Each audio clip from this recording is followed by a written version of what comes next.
अस्सलामुअलैकुम दोस्तों, क्या आप जानते हैं कि नायग्रा फॉल जो कि अमेरिका और कनाडा के बॉर्डर पर वाक़ है, हालिया मनफी दर्जा हरारत, शदीद सर्दी और बर्फ़बारी की लहर की वजह से जुज़वी तौर पर मंजमद हो चुकी है।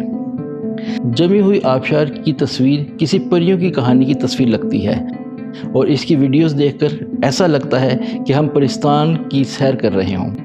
यही वजह है कि सोशल मीडिया पर इसकी वीडियोस बहुत ज़्यादा तवज्जो हासिल कर रही हैं और सार्फिन इसे मंजमद वंडरलैंड कह रहे हैं। दुनिया की सबसे बड़ी आबशार जो कि 3160 टन पानी पर मुश्तमिल है, कब जुज़वी तौर पर जम जाना जो कि इस सदी का बर्फ़ानी तूफ़ान का एक रिकॉर्ड है। नायग्रा फॉल इस वक्त एक बर्फ़ानी जन्नत में मुकम्मल तौर पर तब्दील हो चुकी है।